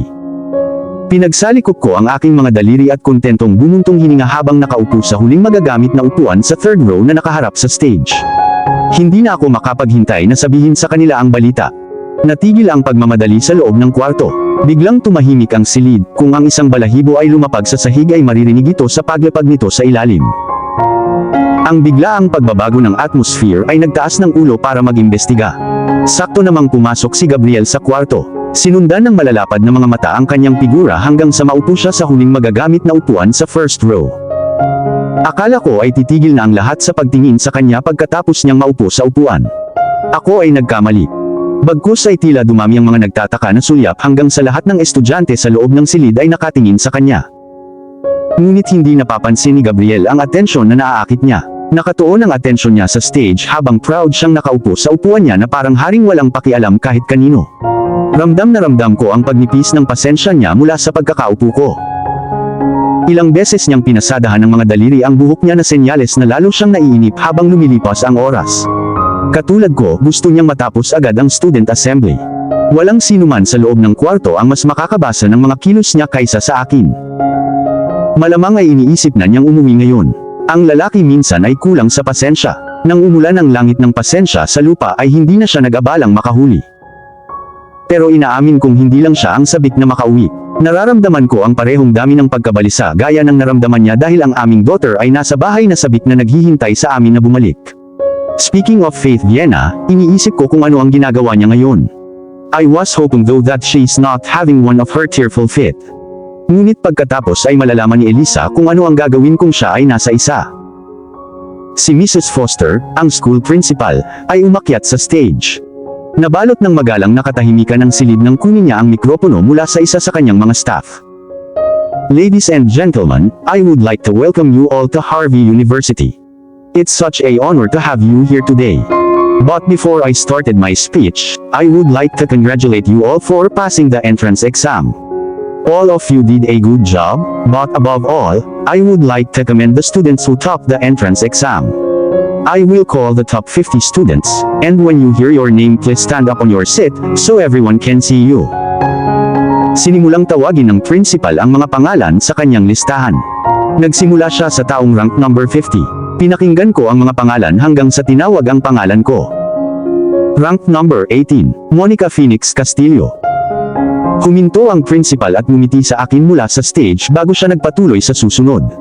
Nakita kong napalingon si Gabriel sa direksyon ko nang tinawag ang pangalan ko at binigyan ako ng pinakamatamis na ngiti na kaya niyang ibigay. Sapat na ang ngiting yun para maging gel o ang tuhod ko. Ngumiti ako pabalik, nanlilisik ang mga mata ko sa sulok. Ipinagpatuloy ng principal ang pagtawag sa mga pangalan hanggang sa lahat ng estudyante ay nakatayo na sa kanilang mga upuan maliban sa last one. And for the last but not the least, the one who topped the entrance exam, I proudly present to you the student who achieved the number 1 spot by perfecting his entrance exam. Please come to the stage, Mr. Gabriel Carter Anderson. What? Nangunguna si Gabriel sa exam. Tama ba ang narinig ko? O pinaglalaroan ba ako ng aking imahinasyon? Mr. Gabriel Carter Anderson, please come up to the stage. Nawala ang pagdududa ko nang tawagin muli ng school principal ang pangalan niya. Sa pagkakataong ito ay dahan-dahang tumayo si Gabriel sa kanyang kinauupuan. Kailangan kong hawakan ng mahigpit ang kalapit na upuan bilang suporta habang pinapanood ko siyang umakyat sa stage. Ilang beses kong kinusot ang mga mata ko para makasigurado na siya talaga ang umaakyat sa stage. Nang tuluyan na akong makabawi sa gulat ay inayos ko ang aking likod. Ni minsan ay hindi ko inalis ang mata ko sa kanya sa takot na mawawala siya kung hahayaan ko siyang mawala sa paningin ko. Gabriel looked so good, so damn good that I realized na hindi lang pala ako ang tumitingin sa kanya ng matapang na paghanga. Lahat ng nasa loob ng kwarto, lalo na ang mga babaeng estudyante, ay nakatingin sa direksyon niya. Sino ba naman ang hindi hahanga kay Gabriel kung halos perpekto siya sa lahat ng panig? Hindi lang siya gwapo kundi matalino rin siya. Ang aming daughter ay tumama sa genetic jackpot. Ang kanyang ama ay hindi lamang gwapo, siya ay may talento at matalino rin. Ano pa ba ang mahihiling ko sa isang lalaki? Nang makarating si Gabriel sa stage, sumambulat ang silid sa palakpakan. The rest who topped the exam were all forgotten. Sa kanya na lang ngayon nakatuon ang atensyon. Mapagpakumbaba niyang iniyuko ang ulo sa mga tao na parang nagpapasalamat sa kanila. Pinagmasdan niya ang madla hanggang sa matamaan niya ako ng tingin. Hindi ko ini-expect na ngingiti siya pero ngumiti siya, lumukot ang mata niya sa sulok. Napakatingkad ng ngiti na nagpasilaw sa buong silid at nawala ng hininga. Sabi ko, papasa ako sa exam. Iyon ang sinasabi sa akin ng mukha niya. Mr. Anderson is a fine art student. He's a man of various talents. Aside from painting, he could play various musical instruments, especially the violin. And girls, Mr. Anderson here is single and available pa. Pang-aasar at kinindatan siya ng principal. Nagsisigawan sa sarap ang mga babae habang tinitigan siya na parang masarap na piece of morsel. Si Gabriel ay nakakaakit ng hindi kinakailangang atensyon. Kinailangan ko ng hindi kapani-pani walang dami ng pagpipigil sa sarili na hindi siya agawin sa stage, at sabihin sa mga babaeng humahanga sa kanya ngayong akin na siya. Please give a short inspiring message to your fellow students, Mr. Anderson. Sabi ng principal at binigay sa kanya ang microphone. Thank you Mrs. Foster for the sparkly introduction. Akala ko sinusubukan mo akong ibenta sa isang auction house. Ngumiti ng matamis ang principal kay Gabriel. First day pa lang niya pero nakakagawa na siya ng kapansin-pansing impression. Sa totoo lang, hindi ko alam kung ano ang sasabihin ko dahil ang totoo, hindi ako nag-aral para sa exam. Casual na sabi ni Gabriel sabay pasok ng kaliwang kamay sa bulsa ng uniform niya. Nagtawanan ng mga tao na parang isang malaking biro lang ang sinabi niya. Walang makakaisip na nagsasabi si Gabriel ng totoo. Anyways, dedication and hard work is all that it takes to achieve one's goal. We must all do our best while we're here in the university. Nagpalakpakan ang mga estudyante. Hindi lang ninakaw ni Gabriel ang puso ng mga babae sa kanyang hindi mapaglabanan na alindog, but he was also making the boys admire him as well. Aalis na sana si Gabriel sa stage pero huminto sa kalagitnaan. Baka may nakalimutan siyang sabihing importante. Muli niyang itinaas ang mikropono. I would like to correct our Madam Principal for her remark about me. It was an honest mistake on her part. I'm not single, definitely not available. I've got a daughter and a wife. Ang mga tao ay sumabog sa isa pang alon ng malutong na tawanan. Akala nila siya ay may kahangahangang sense of humor nang hindi niya namamalayan na nagsasabi siya ng kalahati ng katotohanan. May anak siya, pero nakalimutan niyang isama ang salitang ex-wife. Makalipas ang isang oras nang matapos ang students' assembly ay agad akong pumasok sa parking area bago ang kahit sino ay makakakita sa akin na umalis. Ilang minuto pa ay binuksan ni Gabriel ang pinto at sumakay sa driver's seat. Tinitigan ko siya nang hindi kumukurap na para bang first time ko siyang makita. May dumi ba ako sa mukha? Tanong niya na biglang namula sa sarili. Umiling ako, hindi lang ako makapaniwala Gabriel, nag-top ka sa exam nang hindi man lang nag-aral. Ngumisi si Gabriel, pinakitaan ako ng perpektong set ng mapuputing ngipin. Sabi ko sa'yo genius ako. I rolled my eyes heavenward pero hindi ako nagsalita. Hindi ako maaaring hindi sumang-ayon sa kanya sa puntong ito. Monica. Ano, putol ko, sobrang lapit niya sa mukha ko. I wonder kung tinutokso niya ako. Don't forget our date tonight. Prepare your sexiest outfit. A date with Gabriel. Ang pag-iisip ay nagpagulong-gulong sa akin nang maupo ako sa tabi niya sa driver's seat habang nagmamaneho siya, nakatuon ang atensyon niya sa kalsada. Iniisip pa lang kung ano ang posibleng mangyari habang nakikipag-date sa kanya ay parang baliw na ang tibok ng puso ko. Kahit gaano ko na siya nakasama, I still get the same uncomfortable response every time he's near. Para akong teenager at hindi 23 years old na babae. Namumula ka, Monica, pinagpapantasyahan mo ba ako? Ano bang pinagsasabi mo? I snapped in shock and discovered he was looking at me. Of course not. I'm thinking about other things. Depensa ko at ibinaling ang ulo ko sa bintana ng sasakyan. I'm not convinced. Ngumiti siya at itinuon ang paningin sa daan. Iniisip mo yung date natin di ba? Damn, may magical powers ba siya? Nabasa ba niya ang nasa isip ko o masyadong halata ang kilos ko? No, I'm not. Sagot ko, pinananatili ang tuwid na mukha at naka-cross arms sa dibdib ko. Well, hindi kita pipilitin na sabihin ang totoo. Sagot niya na may misteryosong ngiti sa labi at nagpatuloy sa pagmamaneho. Hindi na nagsalita pa si Gabriel at ganun din ang ginawa ko. It's better this way since nahihiya akong marinig ang pang-aasar niya sa akin. Napabuntong hininga, pinilit kong itinuon ang aking atensyon sa tanawing dumadaan sa bintana, at napagtanto na ang tanawin sa walang katapusang mga bukid ay nakamamangha. Walang tigil ang Britanya na humanga sa akin sa napakagandang kagandahan nito. And to think that Gabriel was sitting just next to me makes the moment more heavenly. Sa wakas nakarating na kami sa estate.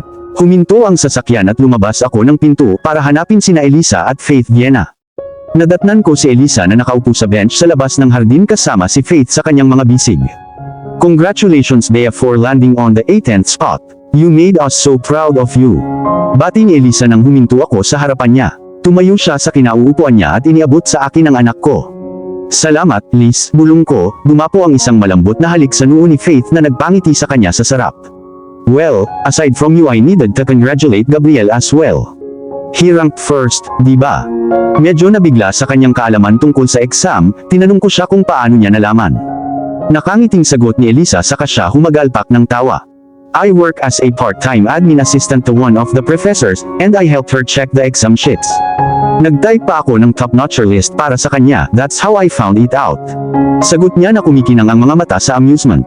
Hindi mo sinabi sa akin. Hindi na nakakagulat kung sasabihin ko sa iyo ang tungkol dito, katwiran niya. Inilimot ko ang paningin ko sa langit. Ilang araw nang nililibang ni Elisa ang sarili. Siguradong natutuwa siyang panuurin akong nagtatampo kapag naisip kong bumagsak ako sa exam. I'm sorry, Monica, sincero niyang sabi. Nawala ang kislap ng amusement sa kanyang mga mata. Mukha siyang nag-aalala. Nanlambot ang mata ko. I smiled to assure her na hindi ako galit sa kanya. Nawala ang pag-aalala sa mukha niya at sinamaan niya ako ng tingin. Oh, bulalas ni Elisa na nanlalaki na ang mga mata na parang may naalala. Jeez, muntik ko nang makalimutan. Sabi ni Madam Stella gusto ka daw niyang makausap sa library. Nagtataka ako kung bakit niya ako ipatawag doon. I asked absent-mindedly as I rocked my daughter into my arms. She looked adorable in her pink baby clothes. Napakabango din niya. Hindi ko mapigilang mapangiti habang nakatingin sa kanya.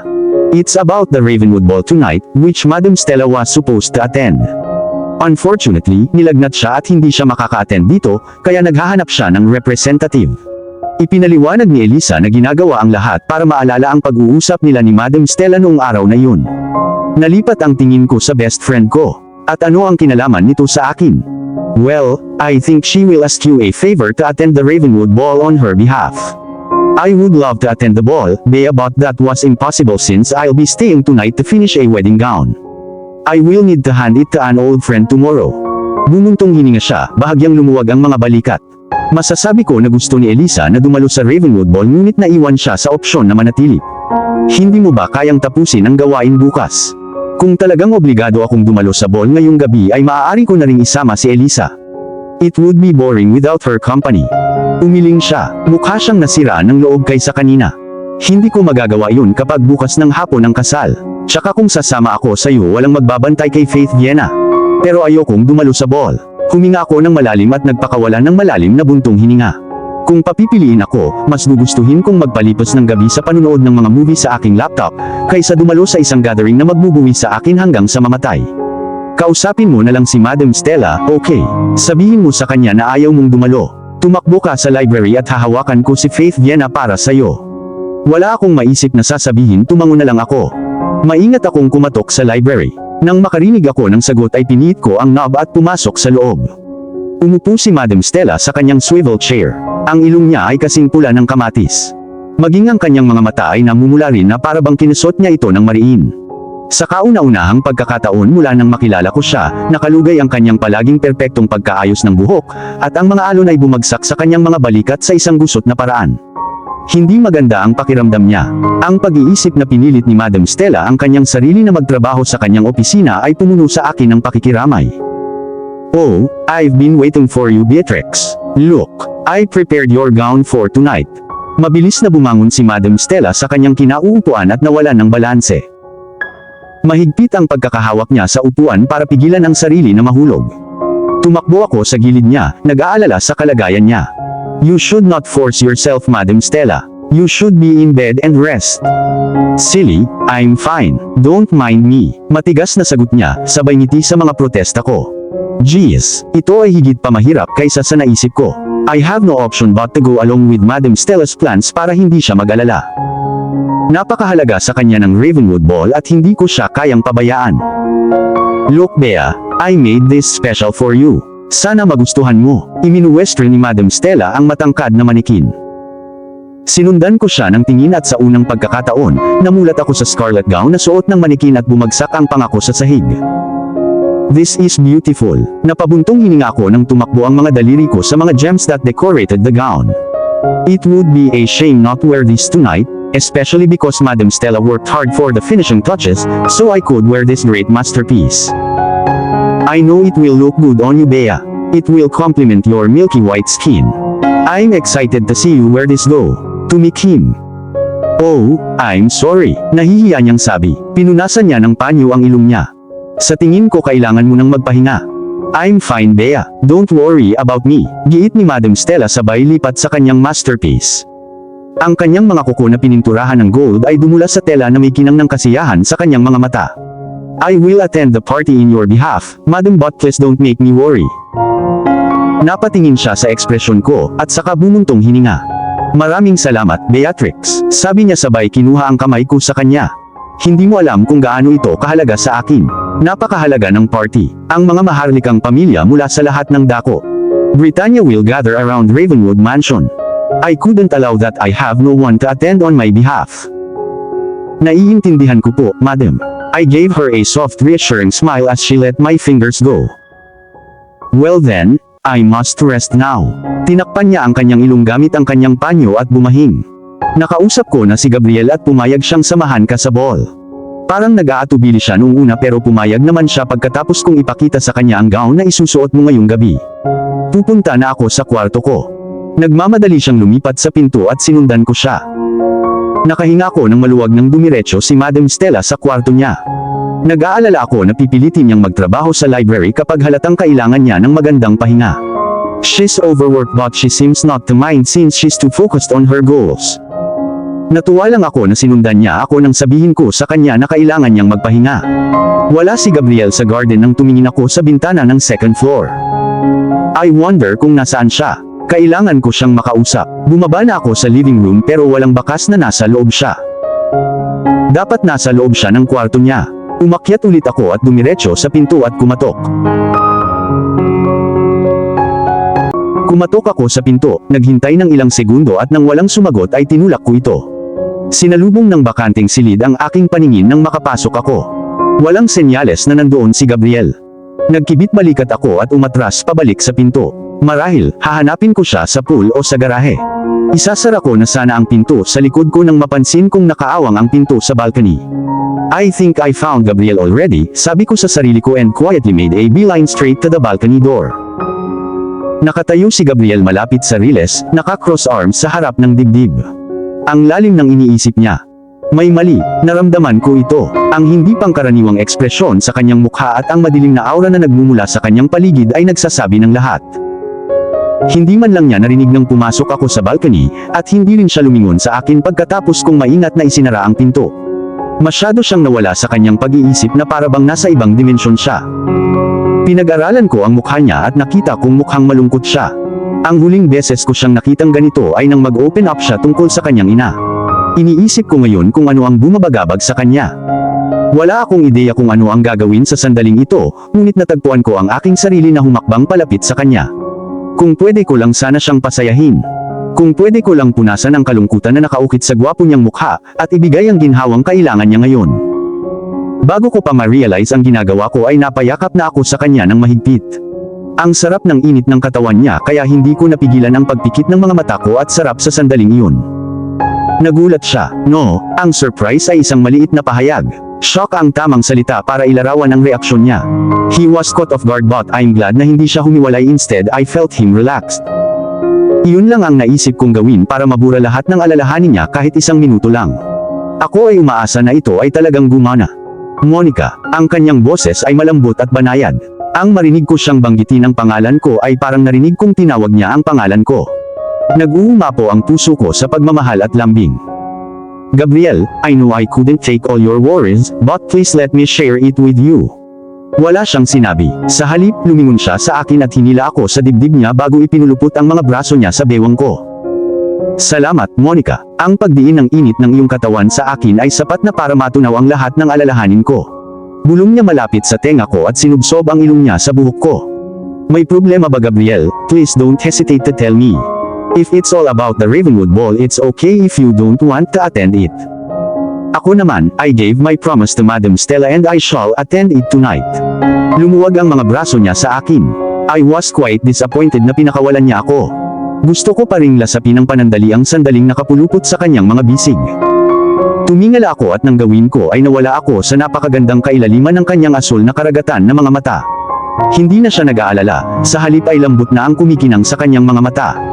Hindi kita papayagan sa Ravenwood Ball ngayong gabi, lalo na kung isusuot mo ang scarlet beaded gown na iyon. Walang paraan sa mundo na papayagan kung manatili sa tabi mo ang sinumang lalaki.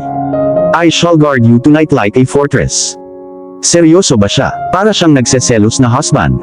Okay lang kung hindi ka sasama, Gabriel. Hindi mo kailangang pilitin ang iyong sarili na pumunta sa ball para lang bantayan ako. I could take good care of myself.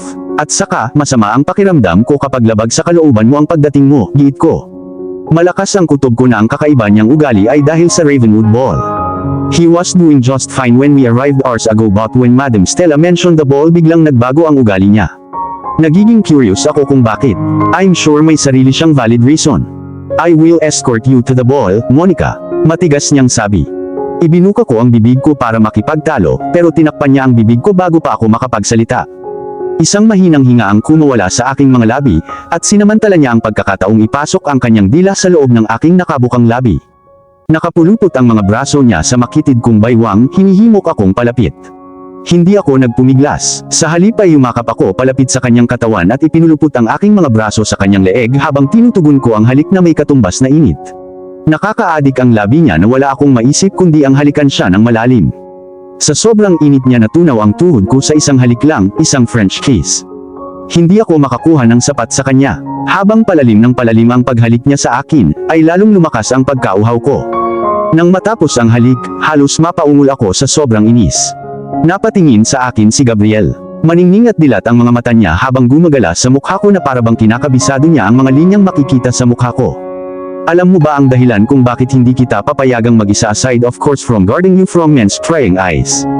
Dumausdas ang mga daliri niya sa pisngi ko na lumilikha ng kilati sa balat ko. Kinagat ko ang ibabang labi ko bago ako sumagot. Bakit? Siyempre, to spend the night with you. Hinawakan ng mga daliri niya ang baba ko at itinagilid ito pataas hanggang sa halos hindi na dumampi ang labi niya sa labi ko. Hinahaplos ng hininga niya ang mukha ko dahilan para mawala ang konsentrasyon ko. Dahil hindi tayo maaaring magkaroon ng formal date kaya't samantalahin natin ang pagkakataong ito para magpalipas ng gabing magkasama. I'll treat you as my queen. I shall not look at any other woman except you, Monica. Sinipsip niya ang ibaba ng labi ko. Tapos sa wakas binitawan na niya ako. Ang aking mga pisngi ay naging isang malalim na shade ng pulang-pula. Napalunok ako ng dila. Tinitigan ko lang siya ng walang kurap. Bumalik ka na sa kwarto mo, Monica. Huwag mong masyadong i-stress ang sarili mo. Kailangan mong mag-beauty rest. Pero, hindi kita kayang iwan, Gabriel. You haven't told me why you looked so down. I'm totally fine. Wala nang dahilan para sabihin sa'yo ngayon. Paninigurado niya sa akin sabay halik sa tungki ng ilong ko. I'm not convinced, Gabriel. You're telling me you're fine just because you want me to leave you alone. I'm telling the truth, Monica. A single kiss is all it takes to make me feel better. Just go to your room and rest. You're not getting enough sleep these past few days and now is your chance. Pero, kapag nagbilang ako ng 3 at nandito ka pa, I shall make love to you on this balcony at this very hour. Gabriel, what nonsense. 1, nagbibiro ka diba? Napabuntong hininga ko, kinilabutan.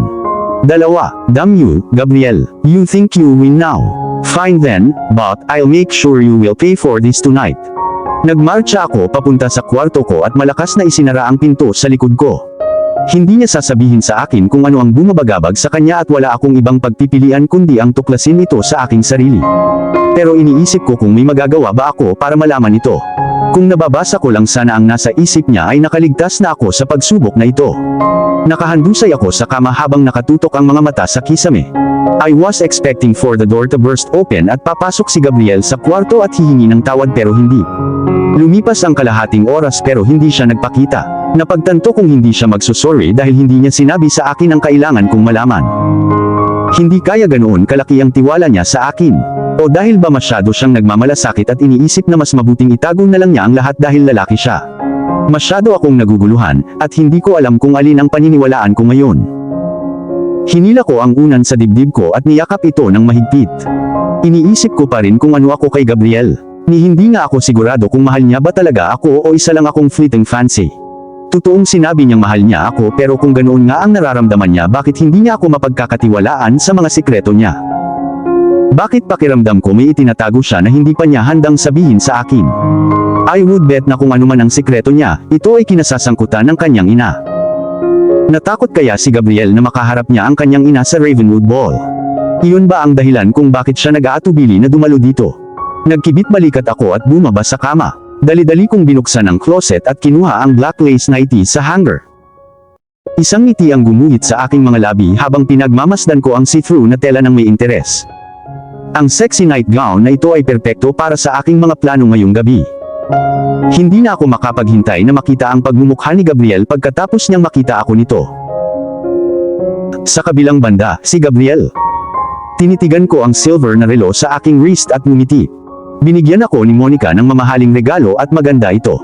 Pumasok siya sa kwarto ko nang nasa loob ako ng banyo at inilagay ang regalo sa ibabaw ng bedside table. She's kind enough to offer me a gift and it's such a embarrassment on my part na wala akong maibigay na kapalit sa kanya. Nalipat ang tingin ko sa bakanteng hagdan at hinintay na lumabas si Monica. Halos 30 minuto na akong naghihintay at kinakabahan na ako. Kinakabahan, nagpabalik-balik ako sa paglalakad. Ang mga kamay ay pumasok sa loob ng bulsa ng itim na slacks na suot ko. Ang parehong eksaktong mga kaganapan ngayong hapon ay patuloy na naglalaro sa aking isipan. I wonder kung galit pa rin sa akin si Monica. Dapat ay mas maaga akong pumunta sa kwarto niya noong araw na iyon, at ipinaliwanag ang lahat pero hindi ko magawa. Ang tiwala ay hindi issue sa pagitan namin. May tiwala naman ako sa kanya pero ayoko na dagdagan pa ang pag-aalala niya. Tiyak na mag-aalala siya kung malalaman niyang anak ako ni Lady Ravenwood. Alam na alam ni Monica ang kawalang interes ko sa nanay ko, at walang katapusan kung malalaman niya ito. This night is special to both of us. So damn special that I don't want to ruin it. Baka nakalimutan na ni Monica pero hindi ko. Ngayong gabi ay ang aming ika-6 na wedding anniversary. Kailangan kong gawin itong memorable hanggat maaari. Umalangaw-ngaw ang malalambot na yabag sa hagdanan. Bumilis ang tibok ng puso ko at napalingon ako sa kung saan nanggaling ang tunog. Nakaramdam ako ng pagkadismaya ng si Madam Stella na ang bumaba mula sa hagdanan. Nang makarating sa ibaba ay binigyan niya ako ng isang nakakapanatag na ngiti. Malapit nang bumaba si Beatrix. Elisa was just doing finishing touches to her hair. Tumango ako, sana nandito na si Monica. Excited na akong makita siya ulit. Gusto ko ring makasigurado na hindi siya galit sa akin. Masinsinan na parabang nababasa niya ang iniisip ko. Mahal mo siya, hindi ba? Mahinang sabi ni Madam Stella. Nang ilipat ko ang tingin ko sa kanya, nakatingin siya sa akin. I do, sagot ko sabay iwas ng tingin. Ayokong makita niya ang lungkot sa mga mata ko. I love her more than she will ever know. I love her more than I will ever show. Dagdag ko, the word sliced my heart to shreds knowing I could not have her forever. Magpakasal ka sa kanya, ipakita mo sa kanya kung gaano mo siya kamahal habang buhay. Sagot niya na parang ito ang pinakamadaling gawin. Umiling ako, hindi na ako ang lalaking nakasanayan ko. Hindi ko na maibibigay ang mga pangangailangan niya. Mas lalo ko lang gagawing miserable ang buhay niya. Ang isang mahirap na tulad ko ay hindi karapat-dapat sa isang tulad niya. Beatrix is not asking for a perfect man, Gabriel. Can't you see she only have her eyes on you?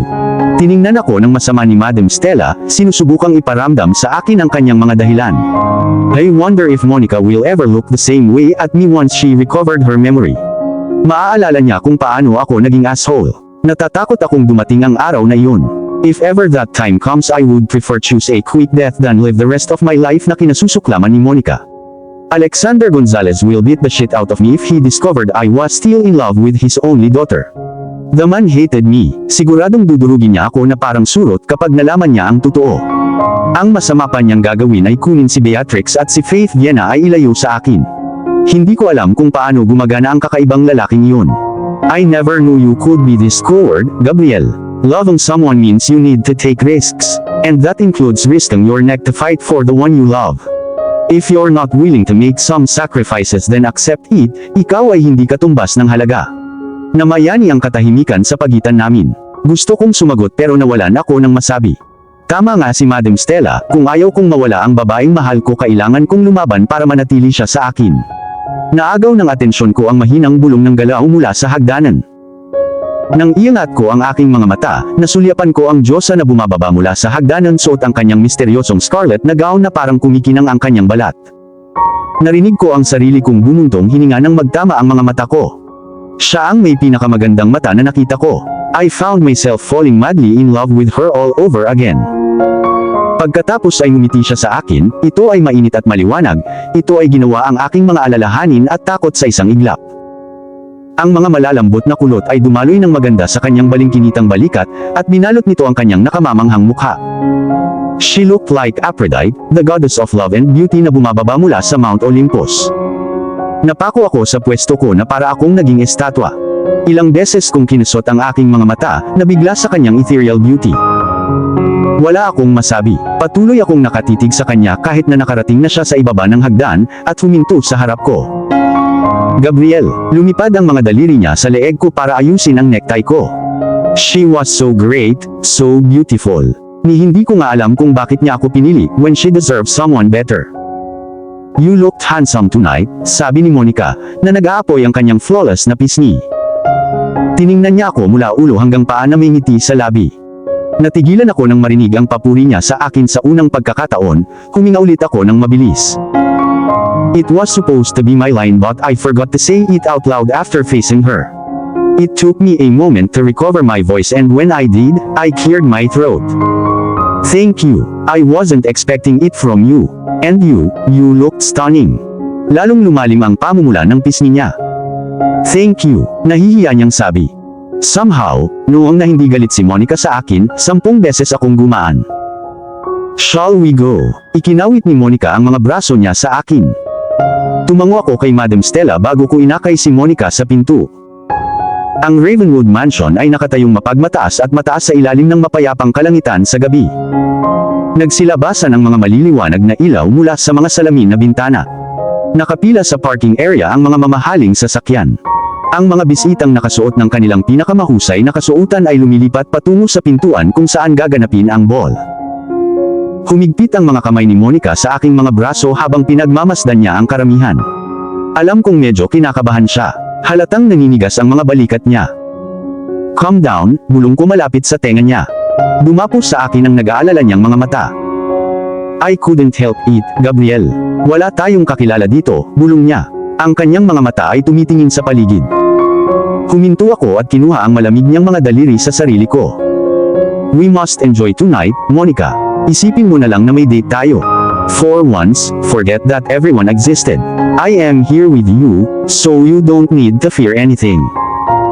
Do you trust me, Monica? Tanong ko nang hindi inaalis ang tingin sa kanya. I do trust you, Gabriel. Medyo natagalan siya bago sumagot, pero nagpapasalamat ako nang marinig ko ang sagot niya. Isang malaking buntong hininga ang pinakawalan ko, nang medyo lumuwag ang naninigas niyang balikat. Pinahid ko ang mga kamay ko sa mga palad niya hanggang sa uminit ito. I promise to take good care of you tonight, Monica. Thank you very much, Gabriel. Sagot niya at binigyan ako ng pinakamatamis na ngiti na kaya niyang ibigay. Kinailangan ko ng isang hindi kapani-paniwalang dami ng pagpipigil sa sarili na hindi siya halikan sa labi. Sa wakas, binuksan ng butler ang pinto. Ang pagkilala ay kumikinang sa kanyang mga mata nang malagpasan namin siya. Naalala niya siguro kung sino ako. Unang sumalubong sa paningin ko ang mga eleganteng ilaw mula sa mga eleganteng chandelier. Nagkalat sa silid ang mga bisitang nakasuot ng kanilang pinakamagandang ball gown. Natahimik ang silid nang lumakad kami sa pulang carpet sa gitna ng silid. Lumingon ang mga ulo sa direksyon namin. Pagtingin ko kay Monica, parang hindi niya napansin ang atensyon na inaakit namin. Naglakad siya sa tabi ko na parang isang tall, regal queen. Sa bawat hakbang niya, bumubukas ang mga bahagi ng kanyang high-slit na gown, na naglalantad ng magandang walang kapintasan na puting mga binti na papatayin ng sinumang babae upang taglayin. Napakaganda niyang tingnan na walang maihahambing na babae sa silid. May apoy sa kanyang kaluluwa at mga bituin sa kanyang mga mata. Kahit sinong tumingin sa kanya ay kitang-kita hindi lang ang kanyang kagandahan sa labas kundi pati na rin ang loob. Gumagalaw si Monica sa grace of a queen. Masyadong nakakaakit ng pansin ang scarlet ball gown na ginawa ni Madam Stella para sa kanya dahil napakaganda niya rito. The fierce color complements the color of her smooth, alabaster skin. Naputol ang pag-iisip ko nang lumipat ang mga mata ko sa babaeng nakatayo hindi kalayuan sa amin, nakasuot ng lavender gown. Nag-igting ang pangako nang magtama ang mga mata niya sa akin. At dito na po, nagtatapos ang part 45 ng ating kwento. Sabay-sabay po nating abangan ang susunod na kabanata. Maraming salamat po. God bless and stay safe.